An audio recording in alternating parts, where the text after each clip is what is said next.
Citi News.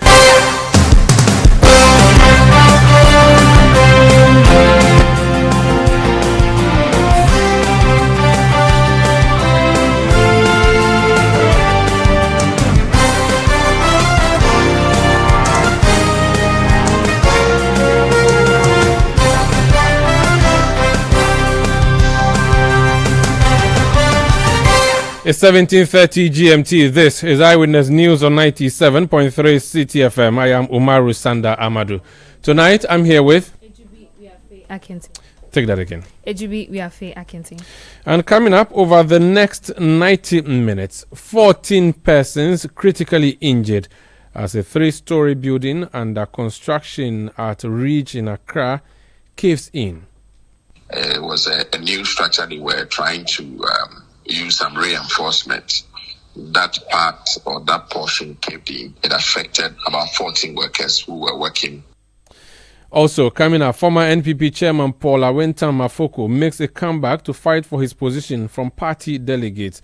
Would they vote for him after more than 10 years of having left that particular office following his suspension? And later on Eyewitness News, navigation and surveillance systems and services which provide the backbone of air traffic safety cannot be guaranteed, rendering all airports unsafe for local and international airlines to be cleared to take off and land.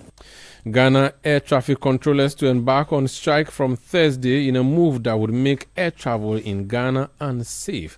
We'll tell you what their reasoning is. Stay with 97.3 Citi FM for more on this and many other stories on Eyewitness News. And in business, Finance Minister cautions businesses against dollarization of the local economy.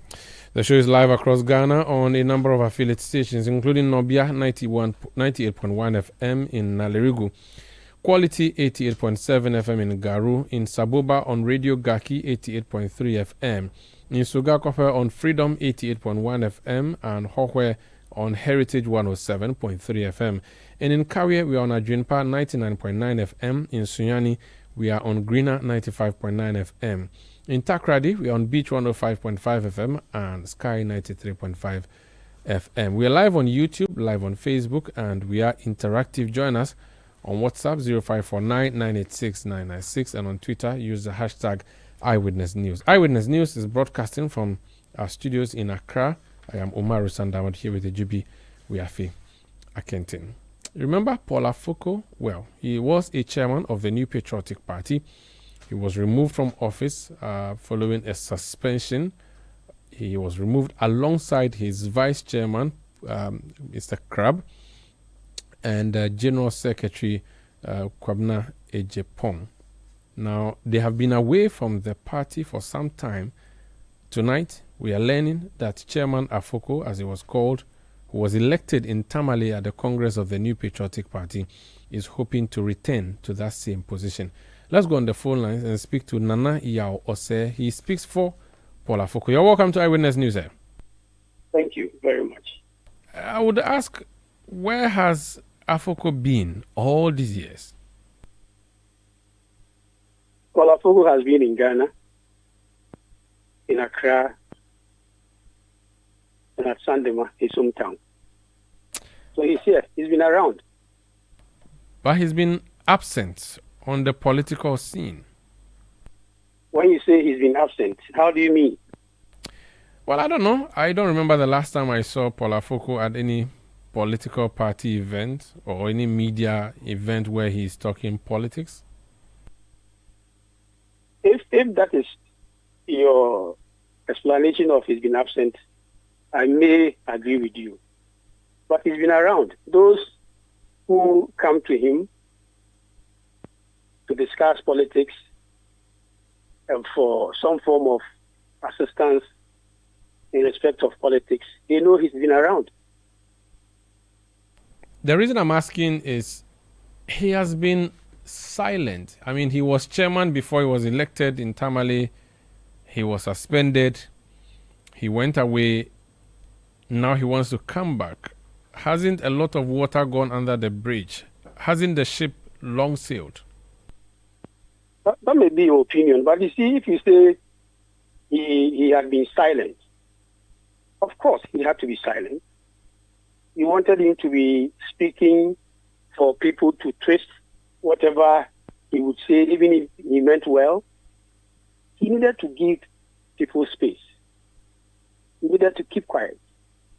If he had any suggestions or conversations to do with people, they do it privately. So if you say that he has been quiet, he was quiet for a reason. But has he been engaging in any political activity, even if he's behind the scenes? Yes. What has he been doing?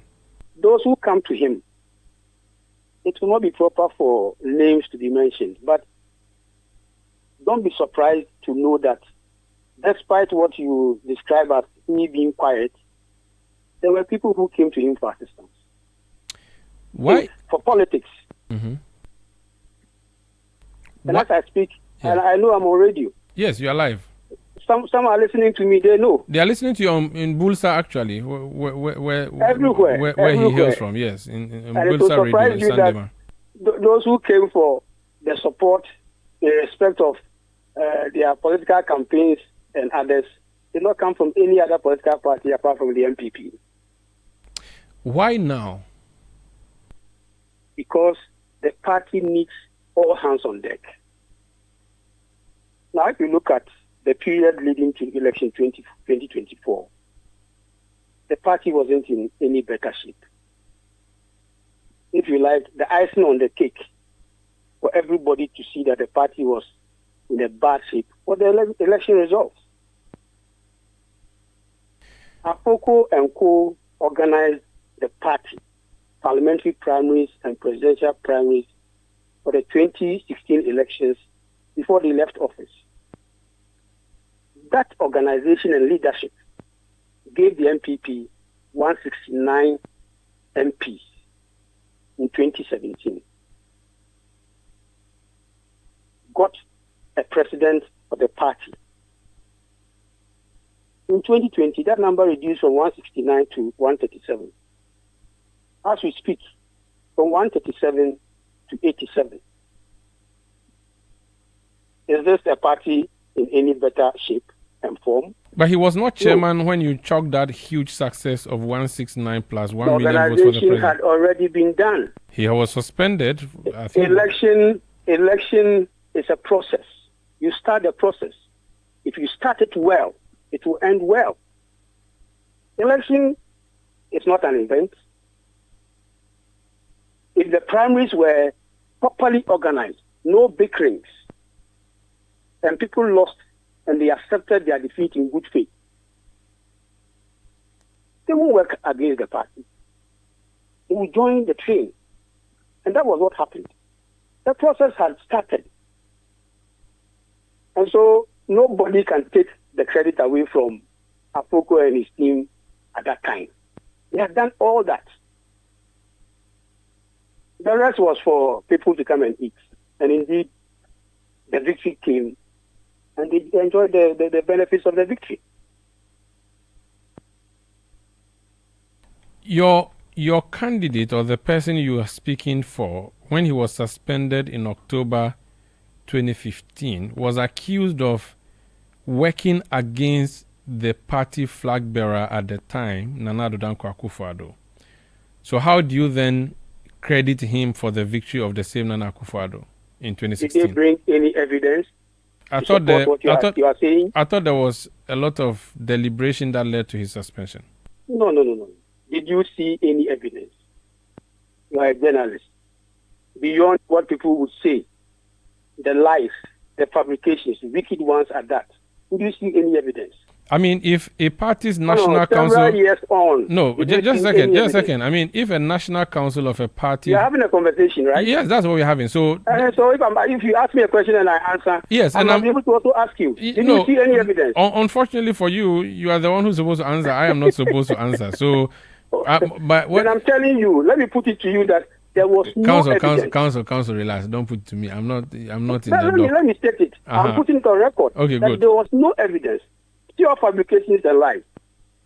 But as he said, he's put those things behind him. But you see, if you are a lawyer, right, Nana?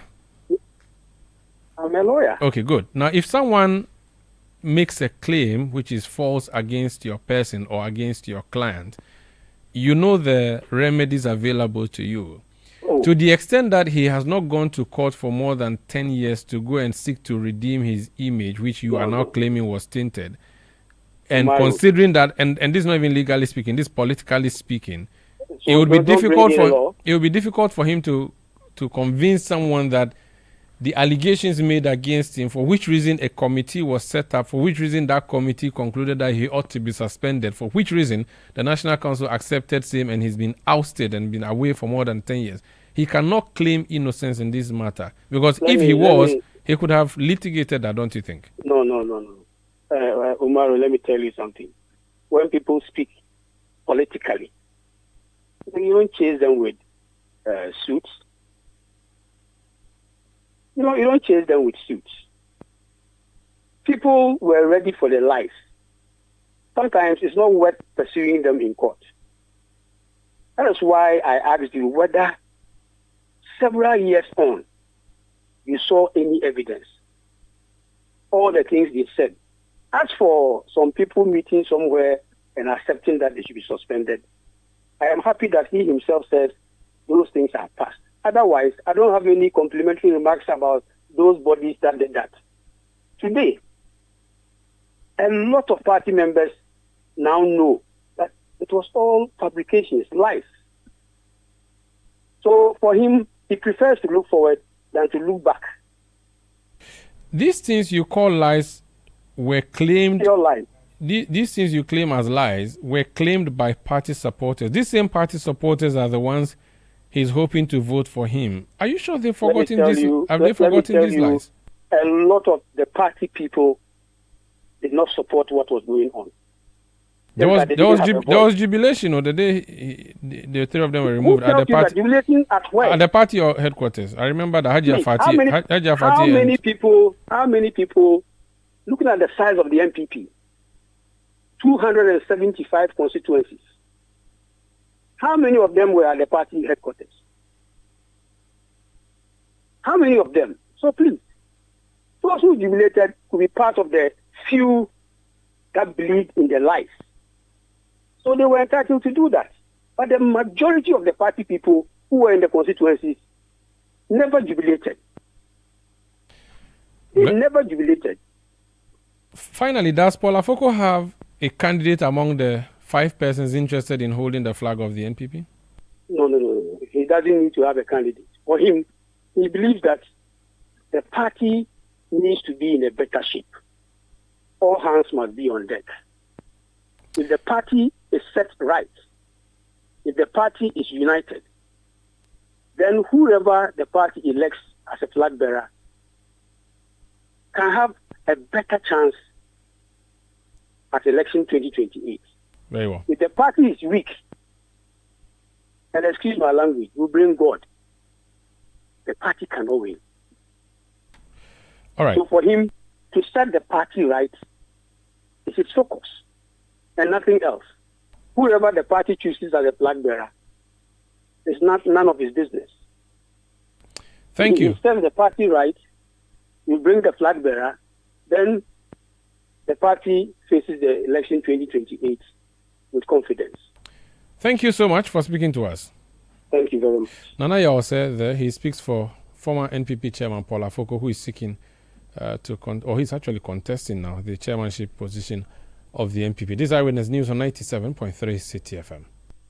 Eyewitness News. Be there as it happens. If you know these sounds, you didn't just live through the 90s. You lived the experience. Back then, connection took minutes. Today, it takes a blink. You express yourself with memes. You hold video calls across continents. You say hey to an AI who responds, "Hello, Kwame." You order rides, dinner, and dreams all from the palm of your hand.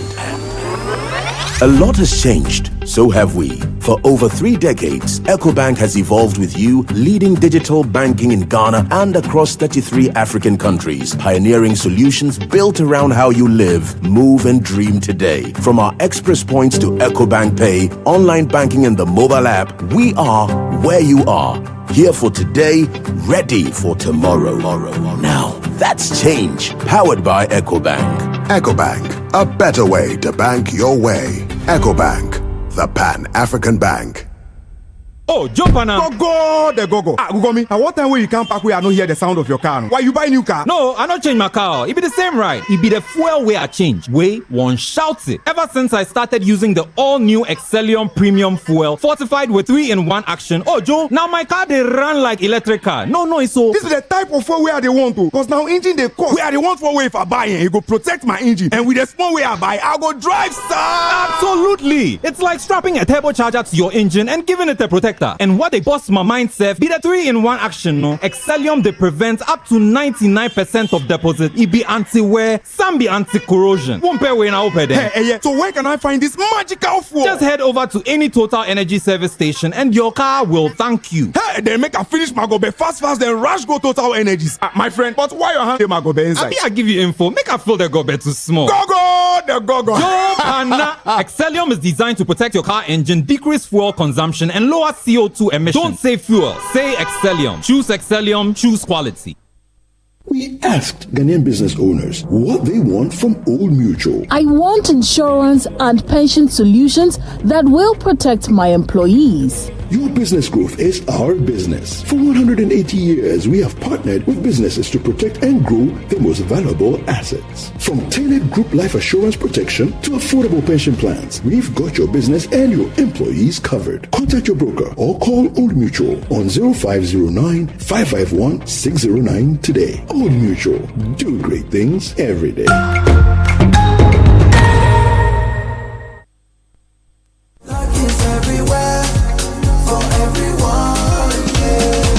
The winning season is back, but this time I am collecting the wins like Jollof at a wedding. The luckiest season 3 is here. Your chance to flip your luck or maybe your bank accounts too. 2 easy ways to join. Dial *712#. Hit 1 to buy for you or 2 to gift a friend. Feeling lucky? Pick 1 for a random number or hit 2 to choose your own. Pay with mobile money. Done. You're in. Or go to theluckiestafrica.com, click community tickets, choose your number or let the system do so for you. You can buy a ticket for your boo or your favorite barber. Pay with Momo or card if you're abroad.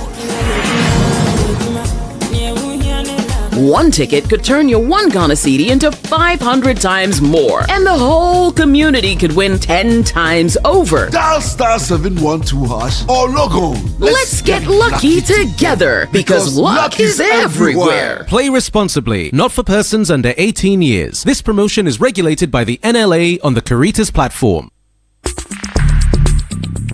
Let your voice be heard on Eyewitness News on Facebook at facebook.com/Citi97.3, Twitter at twitter.com/Citi973, and Instagram at instagram.com/Citi973 with the hashtag Eyewitness News. You're welcome back. This Eyewitness News on 97.3 Citi FM. Let me bring some of the messages that you've been sending through. Whoever becomes the chairman of the NPP, they will still lose the 2028 election. You say that's Abi National in Wa. Hamdan Alasan in Nyoni South says, although the NPP party isn't good for Ghana, Polafoko will be a good chairman for the NPP. Akapo Junior in Afomim says, our prophets need to be up and doing of late as the country witnesses several disasters. This is the time to prove their powers. Zelis Dwayne from London says, the NPP will be in opposition for 42 years. Baba Chairman in Tamale says the bold decision by Chairman Afoko to launch a comeback is a step in the right direction and a move to rejuvenate the mobilization of the NPP. Best wishes to Chairman. This one says, my uncle Paul Afoko is a fine gentleman and a man of principle, but honestly I wish he never goes back to the NPP, a party that betrayed and humiliated him. The NPP has long lost its moral compass. Still, I wish my dear uncle the very best in all these endeavors. That's Daniel Akpaliok in Sandema.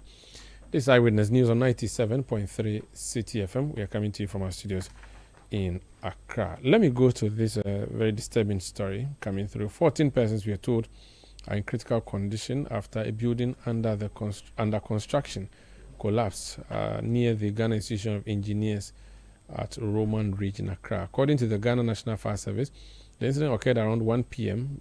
Today, prompting the deployment of a rescue team to assist workers trapped under the rubble. Let's listen to Divisional Officer 2, who is Public Relations Officer of the Ghana National Fire Service. His name is Desmond Aka. It was a new structure they were trying to use some reinforcement. That part or that portion caved in, and it affected about 14 workers who were working on that particular. That's Desmond Aka. He is PRO of the Ghana National Fire Service. His rank is Division Officer 2. Let me go on the phone line and speak to him now for an update. Sir, you're welcome to Eyewitness News. Thank you, Mario. So this building was 3-story, we were told. Yes, it's a 3-story building under construction. And I think the collapse happened on the first floor and it affected the entire structure. So the workers who were working on that particular structure were seriously affected. But the good news is that I think some of them, the news that we are getting, that some of them will be discharged this evening, with the exception of those whose condition were critical, who may have to spend some few hours or days in the hospital whilst they go through the various procedures to get well. What kind of injuries are we talking about? Were they trapped under the rubble? Yes, so when it collapsed, those who were working directly within that structure were trapped, and some suffered some upper and lower limb fractures and all that, and others too also suffered some bruises. But after the time our men got to the scene, 12 of them had already been rescued and sent to the 37 hospital, whilst we also helped to rescue 2 other individuals and then help them to also send to the Ridge Hospital. What kind of building was it? Well, if you look at that particular space, they are trying to build apartments. That particular 3-story building is sandwiched between a 10-floor apartment. And if you look at the footages that we have, you would realize that they were trying to erect some reinforcement, and I don't know what actually happened, and it collapsed and resulted in the casualties or the injuries that we have at hand now. What action has been or should be taken against the owners or supervisors of the project? Well, the team of investigators have been on the field. Normally, when it happens like this, we don't do an isolated kind of investigation. We collaborate with relevant institutions within the built environment, and when they are done with their investigations, they would rather be able to tell us what actually led to the collapse and then apply sanctions if there has to be. And therefore, we wouldn't want to preempt that, but we want to wait for them to conclude their investigations and then tell us what actually happened. And then if it happened as a result of somebody's negligence or any other liabilities, then we can look at that. The name of the organization you represent has fire in there. Can you explain to us why you were also involved, or what your involvement with a collapsed building is? I mean, I've heard in the past that if someone's cat is trapped, they have to call the fire service. I don't know if that was a joke or serious, but explain why you are involved in a building collapse to those who may not get the connection. Well, so anytime life is threatened, as far as properties are involved and lives are involved, our mandate is to be there to be able to save life. And as part of our mandate, we are to perform rescue and evacuation services. So as part of saving lives or performing rescue under that circumstances. And we had to move in there to kind of extricate, create the needed space with our specialized equipment to be able to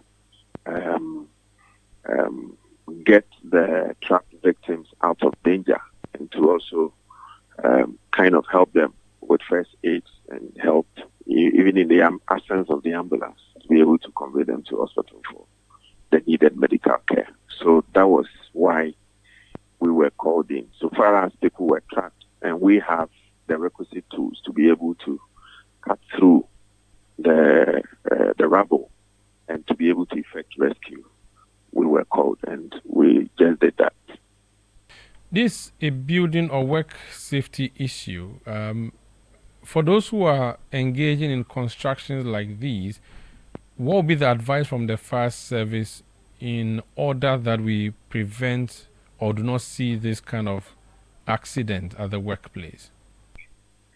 Well, there are rules of engagement. So in a construction site, for instance, all the safety protocols would have to be put in place, especially when it comes to the donning of appropriate PPE. So there has to be crash helmets. People would have to wear some reflective gears to be able to help in identifying. Safety boots would also have to be worn by workers, hand gloves, and a whole lot of safety gears would have to be put on by people working in such environments. And sometimes, depending on the kind of work that will be undertaken, if they have to protect their ears, protect their eyes, and all that, that must be enforced. So we would continue to engage with stakeholders in that sector so that they ensure that their people remain compliant so as to forestall some of these unfortunate structural collapse. But as a precautionary measure, we have directed the site engineer or those who are responsible for that particular project to halt any construction works until such a time that the investigating team are able to come up with what actually led and then prescribe some measures to be followed going forward. So the place has been cordoned off and declared a security zone. Okay. And we are hoping that the injured or the victims recuperate soon and they are even discharged so that we can look at the other factors such as whether the structure under construction have even acquired the requisite permits and what have you. And then if it becomes necessary that people were found negligent and if there are sanctions to be applied, why not? And we'll go through that phase. Thank you so much for speaking to us, sir. Thank you for having me. That's Division Officer 2, who is PRO of the Ghana National Fire Service, Desmond Aka. This is Eyewitness News on 97.3 Citi FM. We are coming to you from our studios in Accra. Let's turn our attention now to aviation. There's a statement that we have seen from Engineer David Annan Mensah. He's president of GATSIA. GATSIA is Ghana Air Traffic Safety Electronic Association. They are planning to embark on a strike. First of all, who are they and what is this strike about? Sami Wiafi is news editor here at 97.3 Citi FM. He's joined me in studio to help us make sense of this decision of is it air traffic controllers? Is that what they asked me? Yeah, Ghana Air Traffic Safety Electronics Association. Basically, as you mentioned, this is their job. So they are a bunch of technicians or engineers who install, maintain, and ensure the functionality of the ground-based electronics and software that supports air traffic management. So when you go to our airport here, these are the jobs they are supposed to do. The airports, all the airports, including the Kotoka International Airport. So one was, what's their role? Their role, one of them is that the personnel responsible for the life cycle of air traffic safety electronics, including specifying, procurement, installing, calibrating, testing, and maintaining these systems. So without them, really, air traffic cannot take place at the various airports. But what's their problem? Well, they say they have some misgivings as far as their condition of service and the rest are concerned. And they are threatened that on the 30th of October this year, they may be forced to withdraw their services. And portions of their statement says, the Ghana Air Traffic Safety Electronic Association will be withdrawing its services on the 30th of October 2025. This means the availability, accuracy, serviceability, reliability, and integrity of communications, navigations, and surveillance system and services which provide the backbone of air traffic safety cannot be guaranteed, rendering all airports unsafe for local and international airlines to be cleared to take off or land. So this is the threat they are issuing, is because of some misgivings as far as their condition of service is concerned.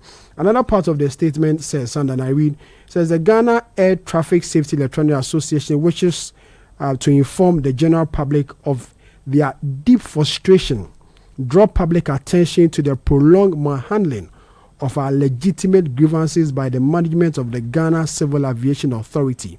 Our patience have been stretched beyond measure, and the silence and inaction on these issues directly affect the morale, motivation, and welfare of key technical professionals, the air safety electronic personnel that have left us deeply disgruntled, demoralized, and feeling neglected and disrespected.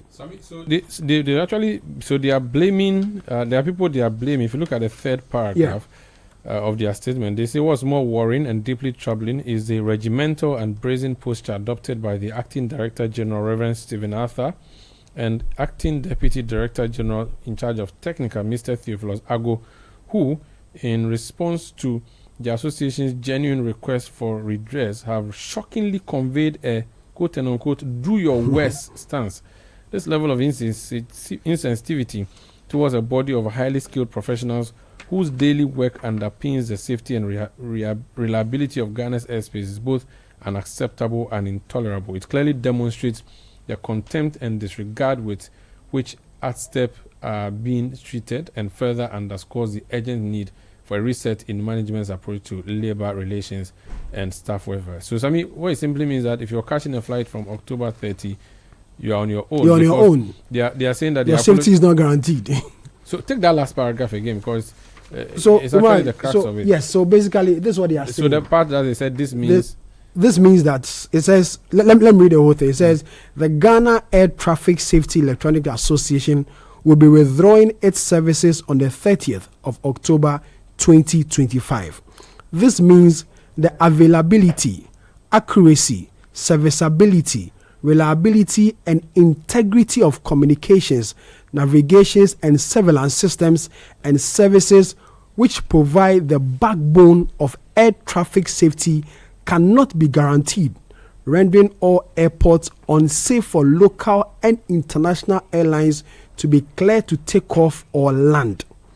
So this is basically they are saying. So on the 30th of October 2025, when they withdraw their services, our airports will not be safe for local and international flights to land or to be take cleared off. for takeoff or landing. Interesting. Thank you so much, Sami. We are head of news editor here at 97.3 Citi FM. So they list the airports that will be affected by this strike of DS Kotoka International Airport, Accra, Tamale Airport, the Ho Airport, the Kumasi Airport, the Sunyani Airport, and the Wa Airport. And one thing that runs through, they say the VHF radios and the HF radios would be affected. This is Eyewitness News on 97.3 Citi FM. We'll be back with more. Please stay with us. As it happens.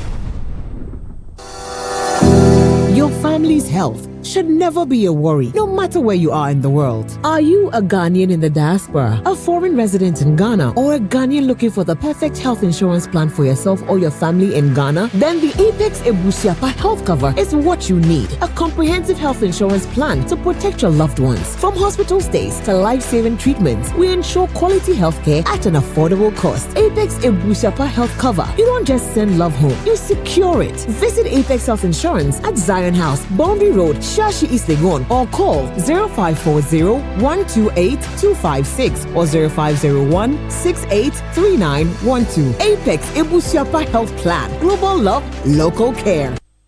My hands is a champion, creating temptation. 100% natural Kivo.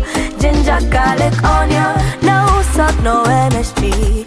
No preservatives. Steam them natural. Chicken, fish, and meat. Yes, Kivo 3 in 100% natural ginger garlic onion powder. Incredible aroma. Champion taste. This advert is FDA approved. Ginger, garlic, and onion. 3-in-1 Kivo. Dreaming big, thinking Africa. UBA Ghana's got your back. For business growth and expansion.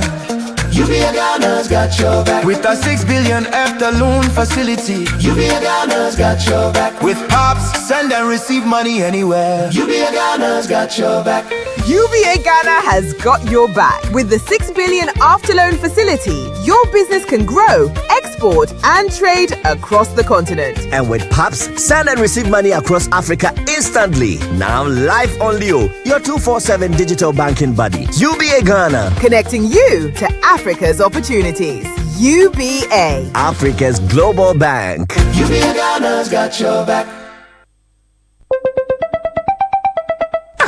Who cry is calling me this odd hour? Hello. Good evening, Kwame. Good evening. We are into baby foods and would like to introduce... Wait a minute. How did you get my number? You just use ways and means to find people's numbers and be calling them by heart. No respect for privacy or anything at all. Oh, Bra Kwame. Is your business privacy ready? Do you collect and use information of people in your line of work, like their name, number, location? You might be doing the wrong things. Whether you're a big company or a small one, you must respect people's right to privacy. Register and be certified by the Data Protection Commission of Ghana. It is the law. You will receive the necessary training, advice, and guided on the right systems to put in place to help protect information you collect about people. Register your company. It's simple and online. Visit www.dataprotection.org.gh to register. Privacy is the responsibility of everyone. Remember, privacy is personal.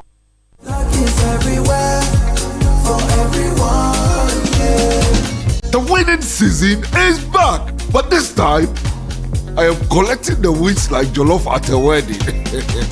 The luckiest season 3 is here. Your chance to flip your luck or maybe your bank accounts too. 2 easy ways to join. Dial *712#. Hit 1 to buy for you or 2 to gift a friend. Feeling lucky? Pick 1 for a random number or hit 2 to choose your own. Pay with mobile money. Done. You're in. Or go to the luckiestafrica.com, click community tickets, choose your number or let the system do so for you. You can buy a ticket for your boo or your favorite barber. Pay with Momo or card if you're abroad.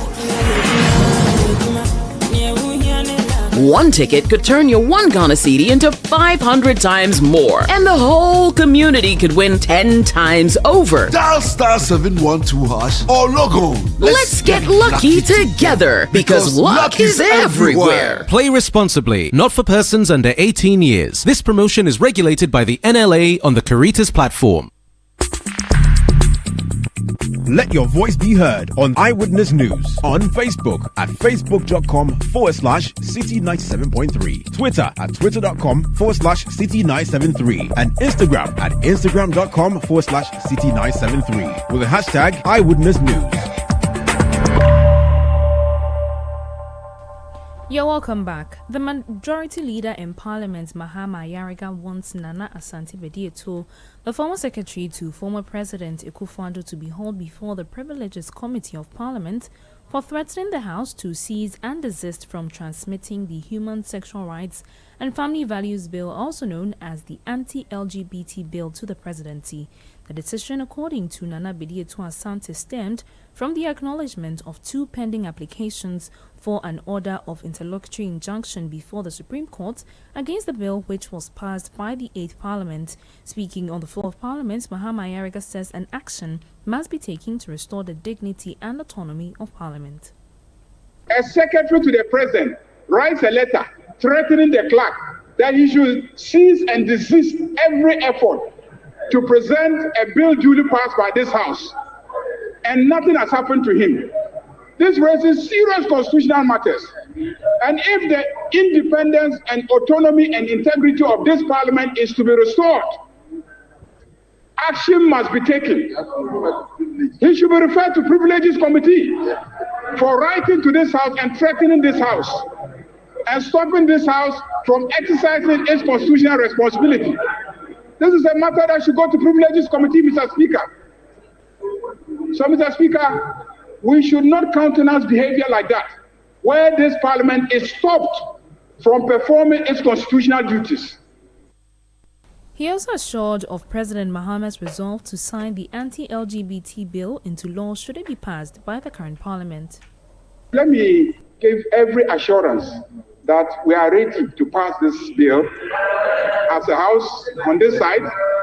And let me also give you assurance that I have personally spoken with the President, and he has no hesitation to sign if this Parliament should pass the bill. Unlike his predecessor, who did everything to avoid giving assent to this bill, including threatening Parliament. You heard Majority Leader in Parliament Mahama Ayariga. Now, the Public Accounts Committee has recommended the prosecution of staff of the Electricity Company of Ghana ECG found responsible for an unapproved budget overrun of more than 180 million cedis in 2023. According to an Auditor General's report, ECG exceeded expenditure on 13 budget line items by 180 million cedis without the approval of its board. Here are excerpts of the engagement between the ranking member on the Public Accounts Committee, Samuel Atamils, and Acting Managing Director for ECG, Engineer Julius Pepena, at a committee hearing today. You said you have foreign training of 31 million, but you spent 91 million. Why? And who approved that? Mr. Chair, thank you very much. We will not try to justify the infractions. We accept that we overstepped our boundaries. I think the most important thing is that we have put in place measures to control expenditure, to make sure that we stay within the budget. You are the CEO, right? Yes, sir. This happened in 2023. And just like Honorable Abnao Siasari said, it's the way that you guys spend money at ECG. Another one, you said cleaning expenses, 2.8 million, that was your budget. But ECG spent 10.4. How many suits did you clean? This shows financial indiscipline. Those managers who were involved, I'm recommending that they need to face the Attorney General for prosecution. That was an interaction between ranking member on the Public Accounts Committee, Samuel Atamils, and acting MD for ECG, Engineer Julius Pepena. The minority in Parliament has criticized the Attorney General for pronouncing suspects guilty before a fair trial. The caucus argues that the Attorney General's description of the former CEO of the National Buffer Stock and the Ashanti Regional Chairman of the MPP as lawless looters engaged in criminal enterprise violates their constitutional rights. Addressing journalists, the legal counsel to the minority caucus and MP for Swami, John Darko, says the Attorney General must be called to order. The AG says he is into this media circus because he doesn't want to be referred to as an incompetent Attorney General because he wasn't an incompetent lawyer. Competent agents don't prosecute their cases in the court of public opinion. Competent agents prosecute their cases in the court where evidence are subject to strict proof. In criminal trials, he has a responsibility to prove his case beyond reasonable doubt. This is where you go. Put the evidence before the court. Let the lawyers from the other parties scrutinize the evidence. If it stands the test of time and the court pronounces them guilty, so be it. Why do we bring the evidence to the media for just this media circus to destroy the image of people even before they get a chance to open their defenses? As a people, we must rise up against this challenge. My brothers and sisters in the media, please be careful so that you don't unknowingly amplify this grand populist agenda of the Attorney General. Unfortunately, you are being quoted unknowingly. You publish and amplify these presses, thinking that of course you are doing your job. But what you are doing is that you are amplifying the violation of the Constitution. You had legal counsel to the Minority Caucus and MP for Swami John Darkon. Minister for Roads and Highways Kwame Governs Agboja says the government is working urgently to address recent road crashes and the associated deaths. This follows a series of road crashes in the past few days, including a fatal crash that claimed 6 lives, among them 3 students, yesterday on the stretch of the Akosombo to Tema Highway in the Eastern Region. In an interview with Citi News at the 25th induction ceremony for new architects in Accra today, Sector Minister Kwame Governs Agboja pleaded with motorists to be cautious on the roads to reduce carnage. Any accident that takes a life or injure anybody and damage property is unfortunate and should not be countenanced. But we know that the data we have from National Road Safety Authority suggests that majority of accidents happen because of driver error. But I also know that government must take steps to improve the nature of our roads. It is not for any other reason that government is investing over 70 billion Ghana Cedi in improving the road network in our country this year. And I think whilst the roads improve, our conduct as road users, drivers and pedestrians must also improve to make sure we save lives. So we are addressing the same thing by improving the condition of the road. But that will not take away the fact that drivers who are not responding professionally to their code of conduct as drivers also needed to improve so that together we can drastically reduce the menace of road accidents or carnage on our roads. Minister for Roads and Highways Kwame Governs Agboja. Away from that, President John Dramani Mahama says the late former First Lady Nana Akufo-Addo Agyeman-Rawlings will be given a state burial. The First Lady passed away on Thursday, October 23. During a visit to commiserate with the bereaved family in Accra, President Mahama paid tribute to her for her long life commitment to women's empowerment.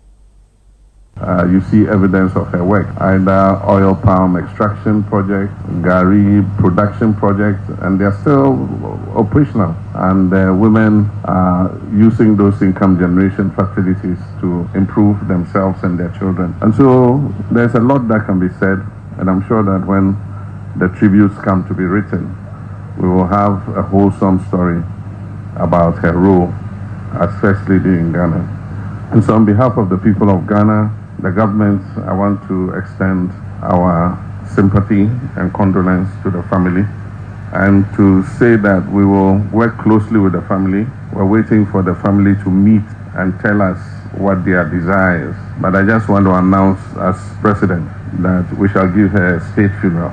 The family can do the traditional funeral after the state funeral. And so once we know what the dates are, we will do the program and the state will give her the full honor that she deserves.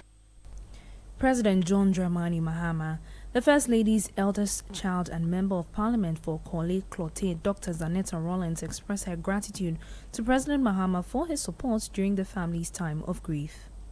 Unfortunately, sometimes with the partisan politics, memories fade when it comes to the deep, long-lasting relationships that surpass partisanship and politics. And I'm very honored on behalf of the family that you have made this announcement that she's going to have a state funeral. I would also like to extend our appreciation for the 3 days mourning that you actually declared in her honor. It's a difficult time, but the outpouring of love and the show of support, and even on the day, your immediate response was so encouraging, and it made us realize that it's not just a case of our mother has passed, but a recognition of who she was to everybody as far as being a statesperson in her own capacity, but a mother and who touched lives personally. Your Excellency the President, we are honored by your presence here today, and your words have been very encouraging to us. You heard Dr. Zanetta Rawlings, daughter of the late Nana Akufo-Addo Agyeman-Rawlings. Former Ghana Airports Company Board Chairman Paul Adom Otre has filed an application at the High Court seeking to overturn a directive from the Office of the Special Prosecutor OSP ordering him to declare his property and income. His legal team, led by former Attorney General Godfrey Dame, argues that the directive issued in August is unlawful, violates the Office of the Special Prosecutor Act 2017 Act 959 and its accompanying regulations and constitutes an abuse of power. Mr. Adom Otre, who is under investigation by the OSP for suspected corruption in the award of a revenue assurance contract by the Ghana Airports Company Limited to Evertex Limited, is seeking several reliefs from the courts. These include the court's prohibition of the OSP from detaining him if he fails to comply with the directive by the stated deadline.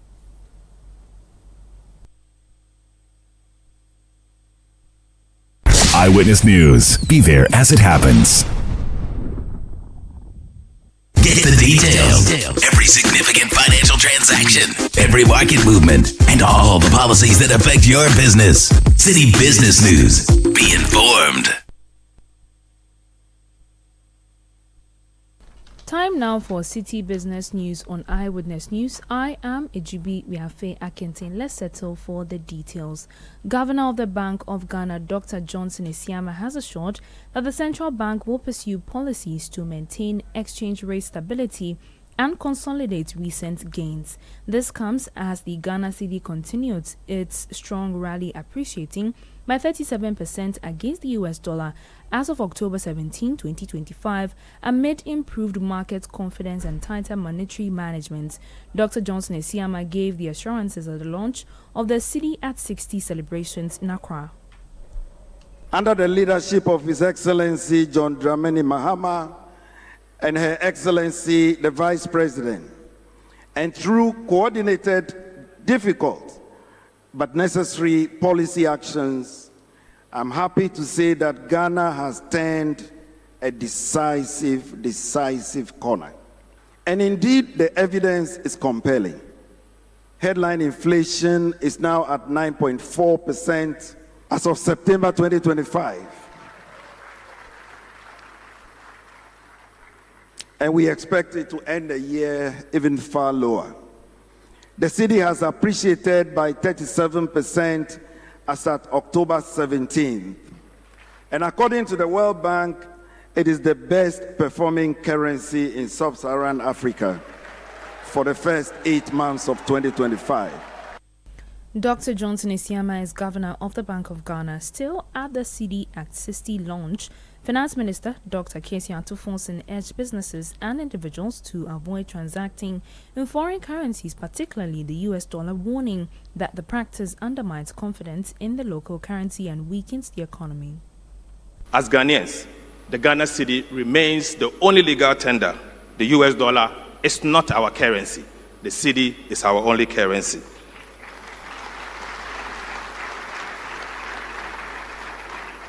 The continuous pricing of goods and services in US dollars will only hurt us. Let's stop it, and let us stop it now. The cedi is the only currency we have. Let us protect it, let us trade with it, and let us defend it with all vim within us. Let us talk about the cedi with pride, not as a burden, but always as a badge of economic independence. As we celebrate 60 years of the cedi, let us rededicate ourselves to the core to help build the Ghana we want. And colleagues, to end, let me remind you of the words behind me. Ghana cedi, our heritage. Ghana cedi, our pride.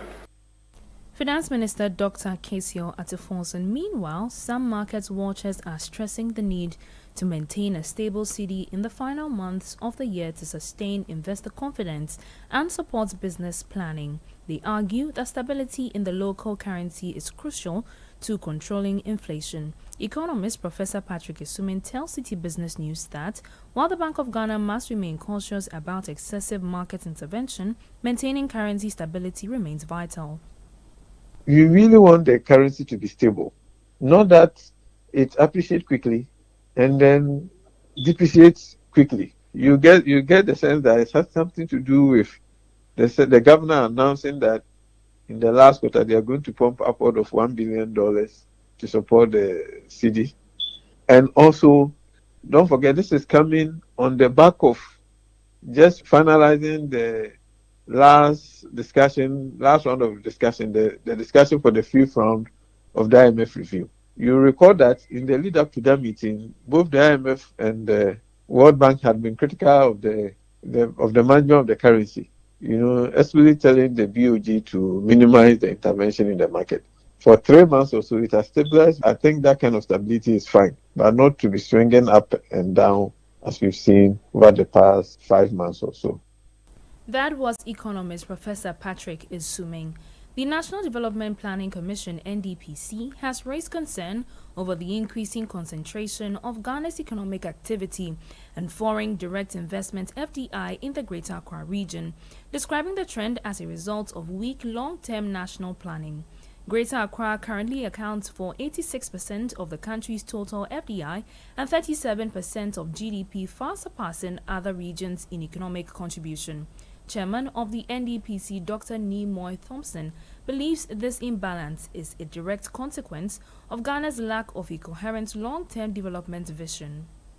And bear in mind that not long ago, about 10, 15 years ago, Greater Accra was 80 and Ashanti was 10. Wow. And now Ashanti is down to 9 and Greater Accra is up to 86. Again, that's because we have no strategic vision of anything we do. And that's why we keep saying, let's embrace the long-term planning, because with the long term, without all these things in mind, how to begin to redistribute economic opportunities and remove the pressure from one part of the country. And this, because in the end, what you have is stagnation in Great Accra itself, because nothing really moves, and then deprivation in the rest of the country.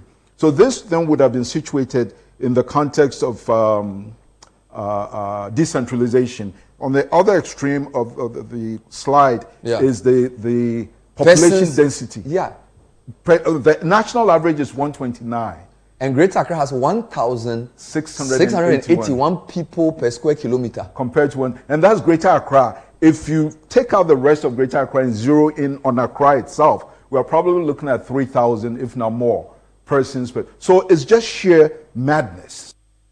Dr. Nimoy Thompson is chair of the National Development Planning Commission, speaking on Channel 1 TV's Point of View.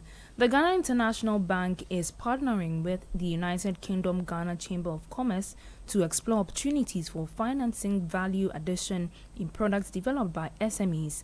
The bank noted that it understands the SME markets and is therefore ready to support these businesses to expand their capacity to export to the UK and other international markets. Speaking to the media after a breakfast meeting with stakeholders in Accra, Chief Banking Officer at the bank, Ophelia Atobra, stressed the need to support SMEs in African countries, including Ghana, to scale up their operations and enhance their competitiveness.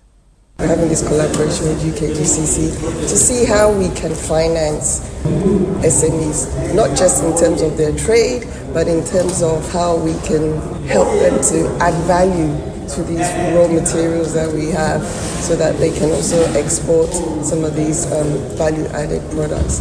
It's a supply chain issue, and we feel that we stand in a very good position, understanding the market in the UK, understanding the markets in Africa, and we want to use that expertise, should I say, to bridge and support SME business in Africa. That was Chief Banking Officer at the Ghana International Bank, Ophelia Atobra. Meanwhile, Executive Director of the United Kingdom Ghana Chamber of Commerce, Adjoa Chiama, urged SMEs to take advantage of the bank's offerings. We want to reach as many SMEs as possible and open up the opportunity to utilize financing through GHIB.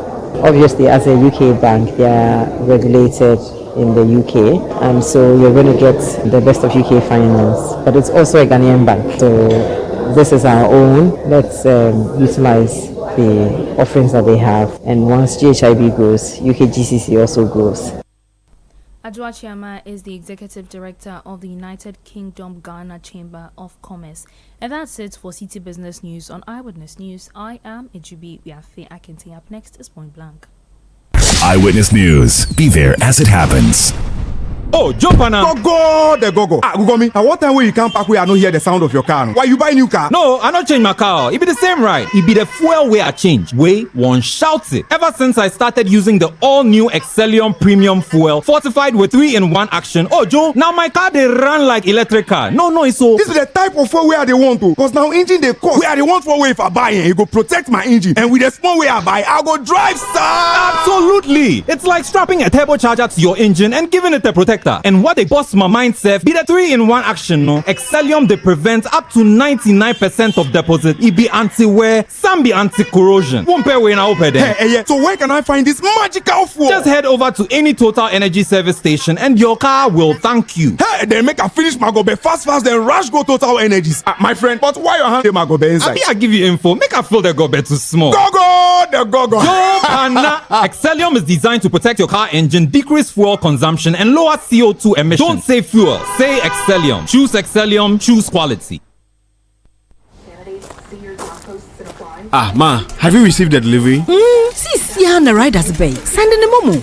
Okay, *176. Ah, power call. Don't you use a smartphone? Use the Momo app, ne? Huh? Abba app. Hey, I wouldn't say a millennium, say millennial. Inim. Oh, millennium for ya nyaze. Switch to the app. Or you're smart. And you're secure. Enter a world of possibilities with the Momo app. Pay your favorite merchant, pay utility bills, and borrow from our wide range of lending services. Move to the app side today. MTN. Are you feeling tired after a hard day's work? Have you lost your appetite even for your favorite dish? Viral Blood Tonic is a nutritionally balanced, pleasant-tasting tonic fortified with iron and vitamins to boost your appetite and energy levels for high performance. Viral Blood Tonic, easy to take and good for the family. Viral from Danex Iting Starwin PLC. If symptoms persist after 48 hours, consult a physician. This advert is FDA approved.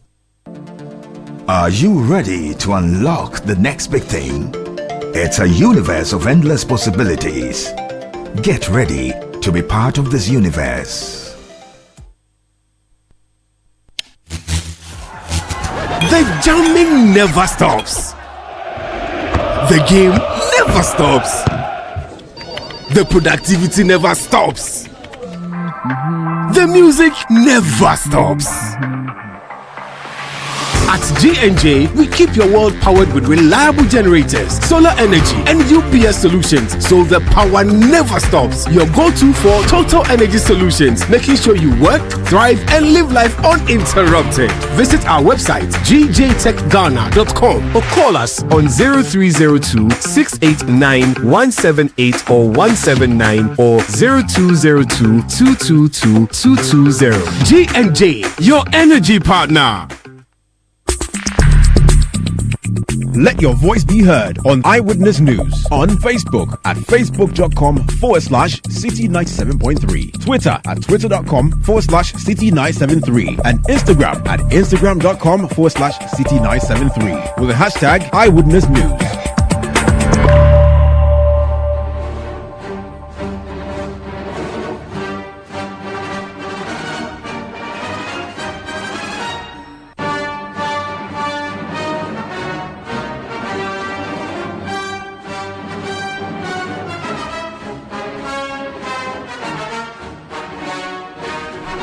This is Point Blank on Eyewitness News on 97.3 Citi FM. Tomorrow, the Minister for Health, Honorable Kwabena Minta Kanda, will be addressing Ghanaians through the media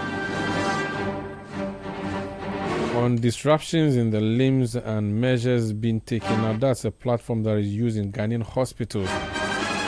But ahead of that, he's been taking questions from the House of Parliament. MPs have been quizzing him earlier today on a number of issues from his ministry. So let's listen to that interaction. Thank you very much, Right Honorable Speaker. I seek to ask the Minister for Health what approach the ministry is taking to coordinate data collection, analysis, and dissemination of research to generate evidence-based health policies. Thank you. Yes, Honorable Minister. Mr. Speaker, I thank the Honorable Member for the question, which highlights the importance of data, governance, and research in shaping evidence-based health policy. The Ministry of Health recognizes that the healthcare is data-intensive sector and that timely, accurate, and secure data are essential for sound policy and effective service delivery. To this end, the ministry is implementing a comprehensive strategy to strengthen coordination in data collection, analysis, and use across the health sector. First, we are automating data capture at all levels of care to replace manual entry, reduce errors, and ensure timely reporting. This digital transformation enhances accuracy and efficiency while freeing health workers to focus on patients' care. It also ensures that our systems are robust, interoperable, and locally managed, so the ministry maintains full control of medical data without dependence on external vendors. Second, we are establishing a national health database under the Health Information System Strategic Plan to integrate data from the Ghana Health Service, the National Health Insurance Authority, and other agencies into one reliable repository for policy, planning, and research. Third, we are harmonizing health data and metadata across all 29 agencies to ensure consistency and interoperability, and are collaborating with the Ghana Statistical Service to align health data with national demographic information for more accurate analysis. The ministry is also partnering with universities and research institutions to apply advanced analytics and big data tools, enabling real-time insight for planning, resource allocation, and performance monitoring. Complementing this is a knowledge translation platform, which ensures research findings are systematically synthesized into national policy recommendations. Mr. Speaker, through these efforts, the ministry is building a modern, secure, and integrated health information ecosystem that supports a real-time decision-making, safeguards data sovereignty, and reinforces our commitment to evidence-based health policy. Thank you, Mr. Speaker. Thank you very much. Yes, Dr. Ajimai. Thank you very much, Minister. I might have mixed it. Forgive me if I did. My question was in threefold: collection, analysis, and dissemination. Dissemination is very key, but in your response, I didn't hear a response on dissemination of this data. Can you please point to the various paragraphs that answers the question on dissemination? Thank you. Yes, Minister. Mr. Speaker, if the honorable member will come again, dissemination as in the analysis we get from the data gathering, what we learn from it, and disseminating that information, or what do you exactly mean by dissemination? Thank you very much. You have collected data, you've analyzed data. How do you disseminate that data to transform into policy evidence or evidence policies that will require in the health sector? Thank you. Yes, Honorable Minister. Mr. Speaker, what data does to policy is, Mr. Speaker, I'll give you a practical example. It's out of data that we realized that about 43 to 45% of our mortalities in this country are attributable to NCDs. Is data. So once you have this data, as a government or as a leader, it informs your policy, hence the establishment of Mahama Cares, to deal with the issues. And so when you know that there is a problem out of the data, maybe in some cases, in some cases, you have to embark on sensitization drive. How you sensitize the people to, maybe if it's for example, if it's an outbreak, if you have a data on outbreak, then you have to roll out your public health strategies to sensitize the people on how they can prevent themselves from that particular outbreak. And so that is how the analysis or the data collection informs decision makers to be able to govern well. I thank you for the opportunity. Yes, Doc, thank you very much, Right Honorable Speaker. I think I will engage further on the response given on the dissemination. I have a quick follow-up. Again, in consonance with BEC's global practices, you realize that research calls are usually announced so that we reduce biasness and other issues that comes with it. The response, however, was lacking on mitigating strategies to reduce biases to research. Can the minister consider such issues that are usually in line with best practices when it comes to research calls? Thank you. Yes. Is there a question or you?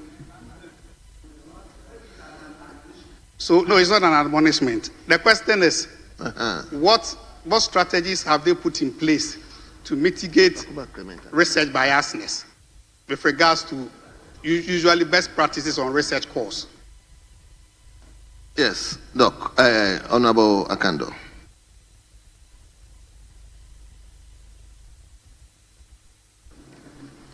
Yeah, Mr. Speaker, there are various platforms for, if you like, advertising or disseminating the outcomes of research.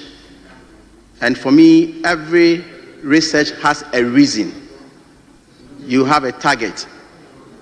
If the target at the end of the day is to create some kind of awareness, at the end of the research, you do so, given the aims for the research. But if the research is also to guide you to take certain decisions, you also do accordingly. But that notwithstanding, your issue of best practice is also taken on board. And usually we use platforms like the Health Summit, the WHO, Health Assembly, and then other avenues or other fora to do this dissemination. Thank you for the opportunity. Honourable members, let's turn to question 9.5. Question 9.5. And the question stands in the name of Honourable Member for Old Tafo.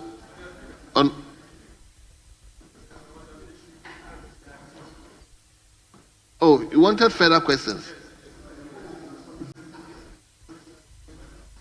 Okay, then let me give it to Ofolukrum.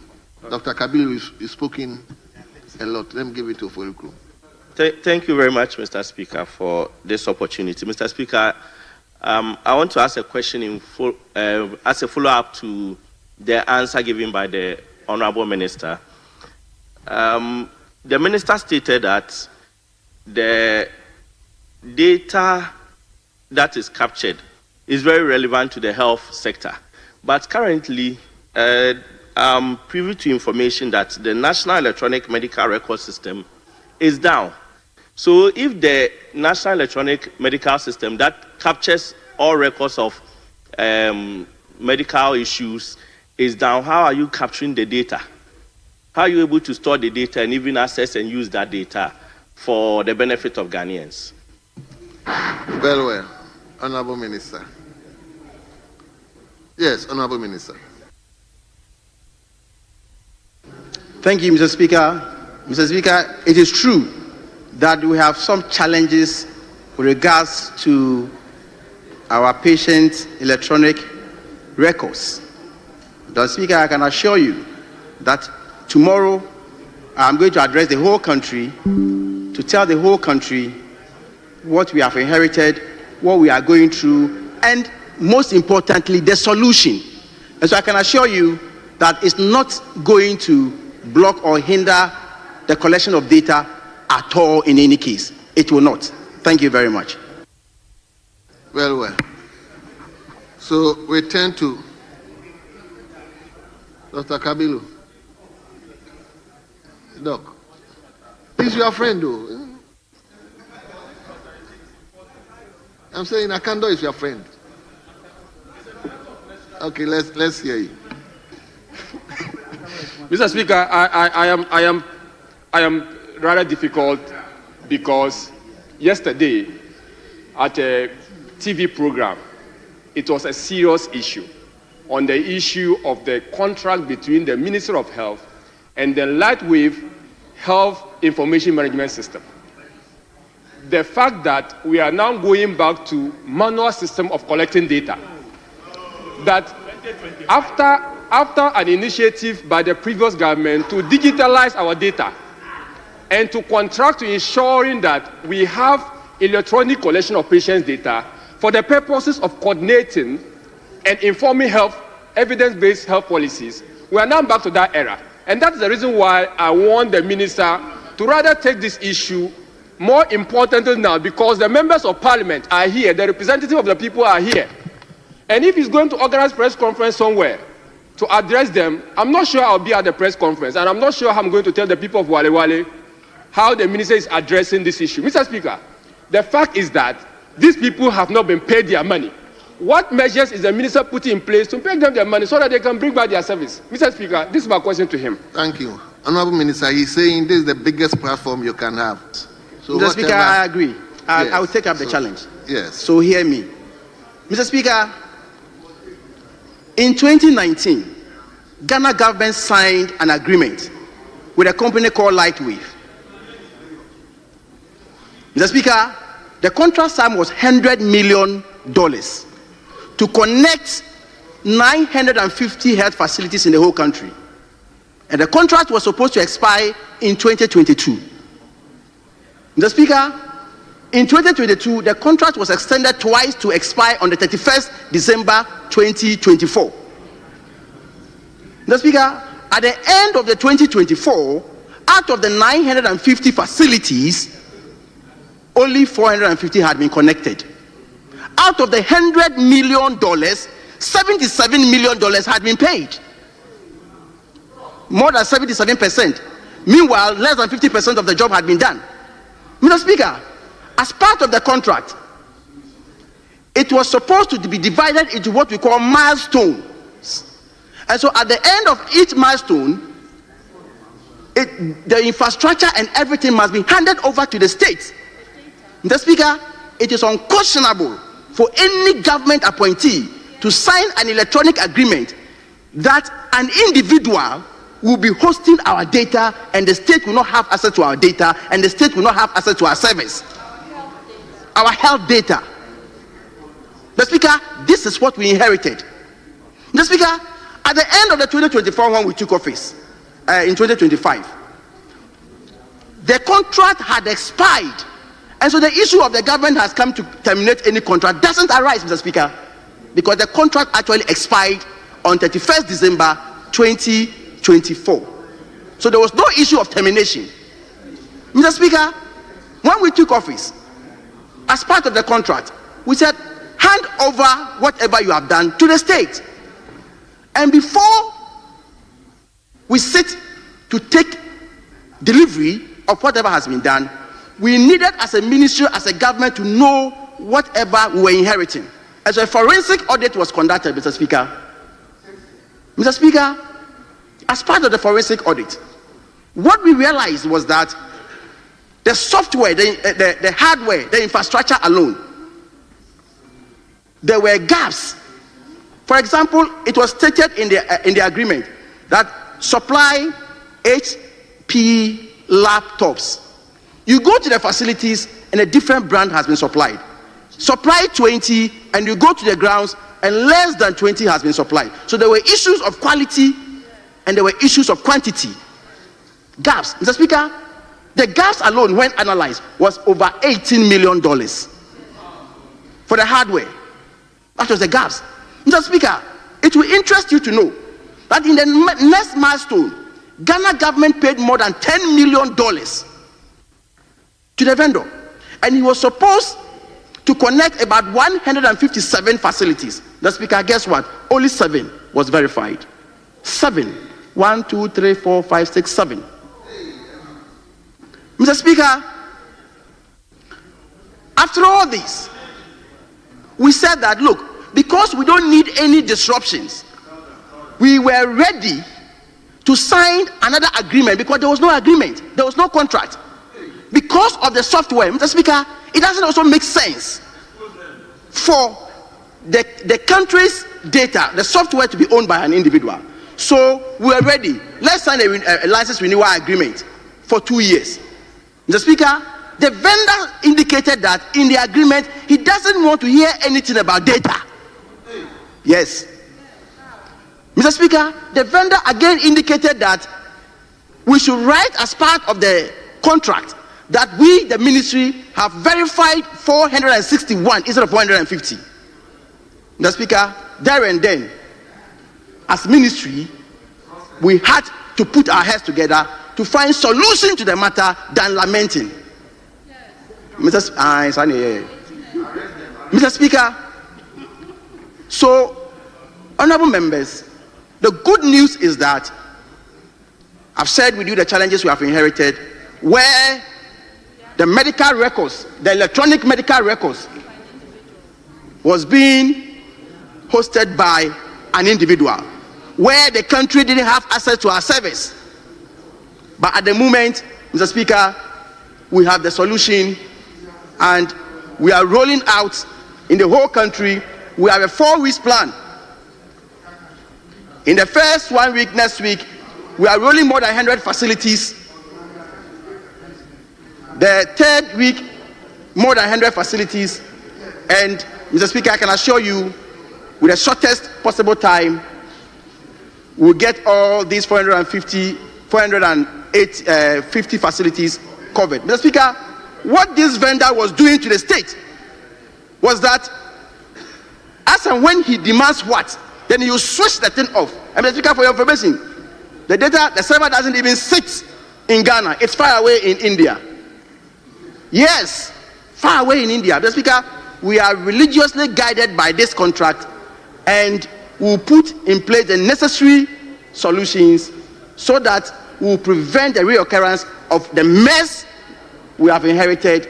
And Mr. Speaker, tomorrow, as I've already indicated, we'll give a full presentation on these issues, pictorial evidences, and we'll also tell the people of this country what we are going to roll out. I thank you for the opportunity. Thank you very much. We turn to question 95. Dr. Kabilo, you didn't own the question. I gave you the opportunity to ask supplementary question. And the question has even revealed some of the information, because you insisted this is the biggest platform, and he alluded to that. So let's move on. Question 95. And the question stands in the name of Honorable Vincent Asefua Oltafo. Thank you, Mr. Speaker. In accordance with Order 883 of our standing orders, I rise with authority from the Honorable Vincent Asefua, Member of Parliament for Oltafo, to ask the Minister for Health the timeline for the completion of the maternity block at the Tafo Government Hospital. Thank you. Yes, Honorable Minister.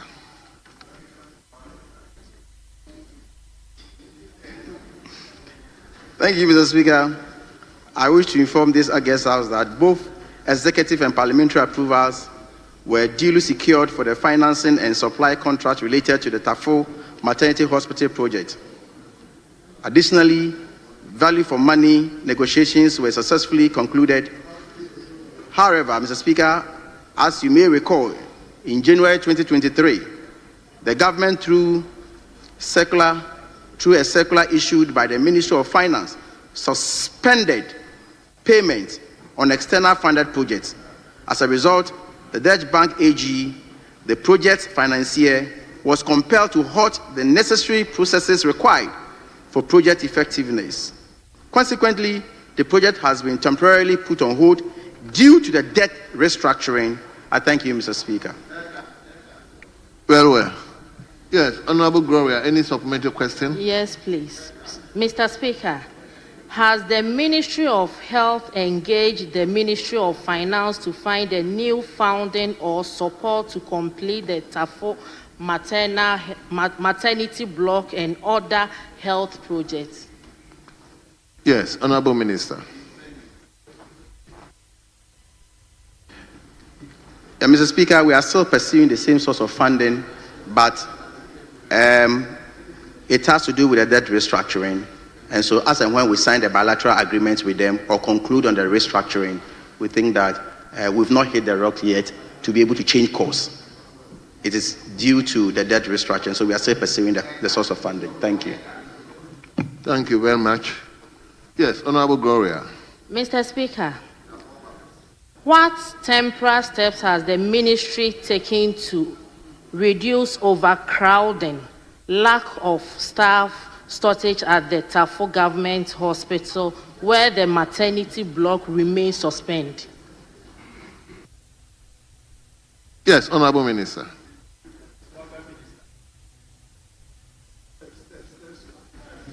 Mr. Speaker, I thought we were talking about construction of maternity.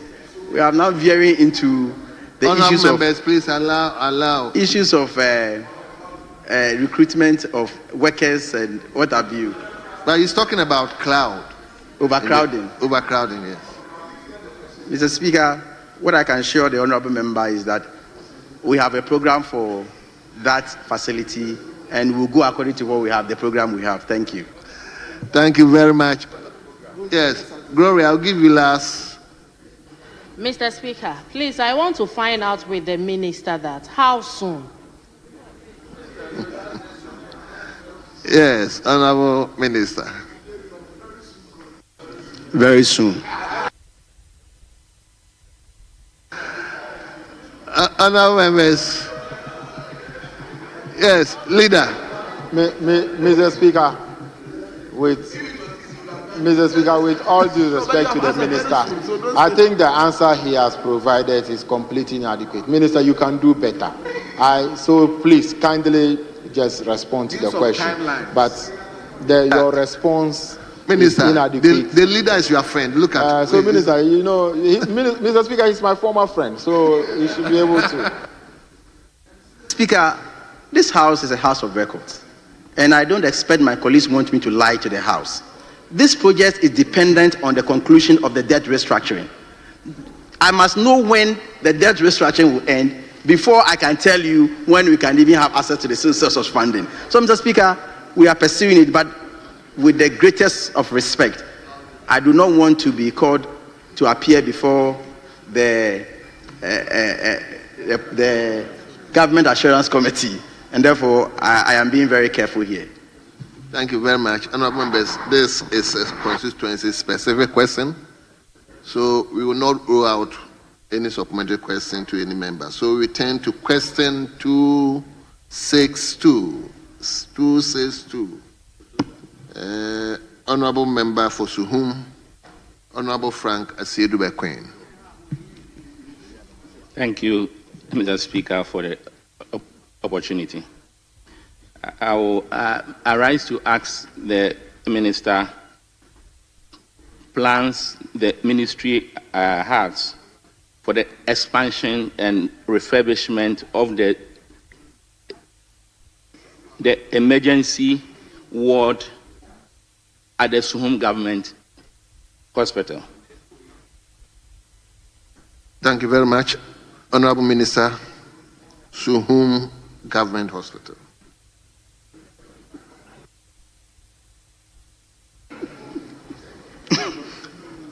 Mr. Speaker, thank you for the question.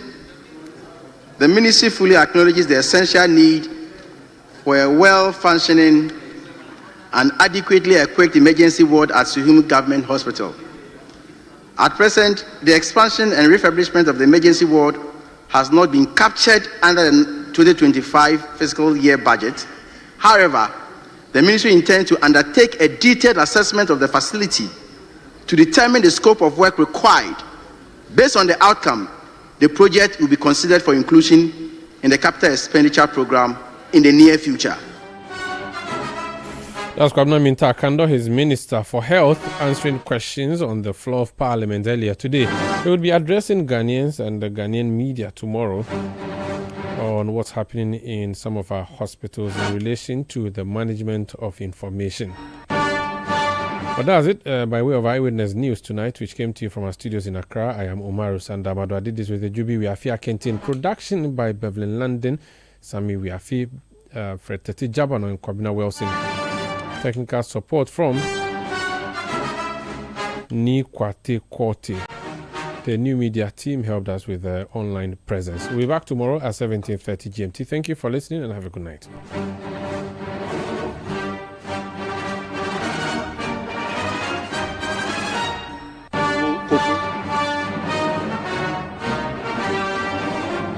Citi News.